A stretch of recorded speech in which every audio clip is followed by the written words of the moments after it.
Hello kabayan, magandang araw. So yan, bumper na naman tayo kabayan. Magtanggal tayo ng Subaru Crosstrek na bumper.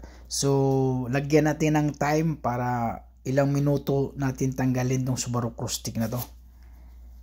Yan, pakita ko sa inyo kabayan ha. So ayan, pagtanggal pa na ito kabayan, mga clip lang to. So ito yung pinaka mabilis tanggalin sa lahat ng bumper Subaru.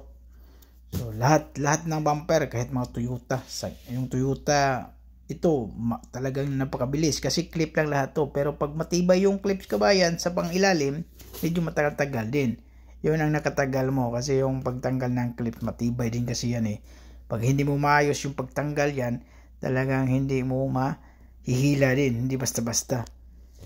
Pero pag yung clip na talagang hindi nadumihan, saglit lang. So itong yung oras, so tingnan mo yung oras, anong oras? 10:37. So 10:37 yan. So tatanggalin lang natin yan para malaman natin kung ilang minuto natin matatanggal. Yan o. So hindi natin fast forward to para malaman natin. Yan o. 10:37 yan. So yan. So pagkatapos niyan, ilagay natin. So yan, sumbulan ko na. So nailagay natin yan. Yan o. Medyo matibay din yung bolt dun sa taas kasi yan lang ang nakabolt yan kabayan ha, yung taas na yan, yan o, medyo matibay. So medyo kalawang na kasi siya eh, yan o, pero basag pala yan sa kabayan. Yung trabaho ko pala nito, yung front bumper, so palit, tapos sa likuran din. So hindi natin sinama yung likod, yung harapan lang. Yan, may clip, dalawang clip lang yan siya dyan kabayan ha. Yan, dalawang clip lang yan.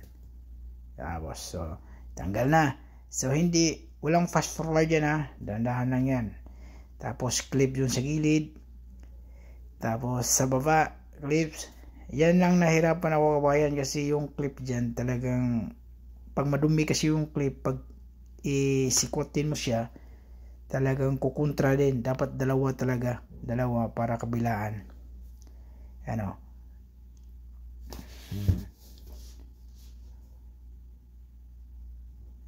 so kailangan yung kuha natin yan 2 minutes lang tatanggalin natin, pero hindi na kaya yung 2 minutes. Pero pag mga maganda talaga yung kabayan, yung tornilyo okay lang, saglit lang. Tapos yung clips talagang saglit lang siya, 2 minutes, saglit lang. 1 minute pwede mo matanggal yan, 1 minutes kabayan, yung bumper na yan. Kahit yung likuran saglit lang din, lalo na yung likuran kasi 2 bolt lang yun sa kabilaan eh. Tapos sa gilid yung tulak puspin mo lang, tapos sa baba anim na clips lang din. Yan o. Ganun lang siya kabayan o. Yan o. Ba't parang matagal to tingnan kabayan kasi double yung one ko nito eh. Yung unang intro ko, ito yung pagtanggal ko yun eh, kaya umabot siya ng 5 minutes to. Pero pagtanggal ko mga 3 minutes lang ata. Tapos tingnan mo kabayan no, yung pagkuha ng clip oh, matibay kasi yan eh. Yan. Hindi basta-basta. Kahit clips lang yung bumper na yan, pero hindi basta-basta, matibay din. Kasi yung mga clips na yan talagang walang kalawang kasi yan eh. Yun ang iniisip kasi ng to, yung Subaru na company, kasi walang kalawang. Kasi pag bolt yan, kalawangin. So kaya nag-clips lang sila. Pero yung kuha naman, yung Toyota naman, bolt siya sa pangilalim, pero kuha naman siya kabayan, hindi nut yung sa dugtungan, yung idikit mo plastic din yun siya. Eh okay lang din yun. Anyway no, di ba? Medyo nahirapan ako diyan no. Diyan tayo tumatagal. Ano?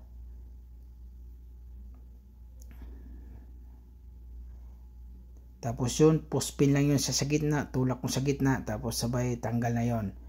Ano, tanggal na yan sa kabayan, oh, di ba? Tapos mayroon pa atang clips doon sa baba.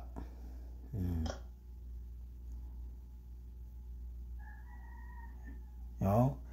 Yan, sobrang tibay talaga yan. Yung pag walang diskarte ka, mahirapan ka. Yan o, dalawa yung kabilaan ko. Yung tusukin mo ng plus screw para maiangat mo yung uwan. Iba kasing style ng uwan ito kabayan. Pag madumihan talaga yung uwan na to, clips na to, mahirap. Yan, nahulog na kabayan, no? Pero palit bumper tayo kabayan, walang problema yan. Tibay talaga, oh.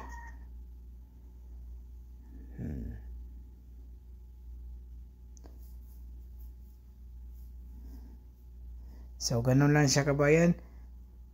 Di ba? Tapos, pakita ko para rin yung oras mamaya. Ayan. So, tanggal na. Tapos, tingnan natin yung oras kung ilang oras natin natapos.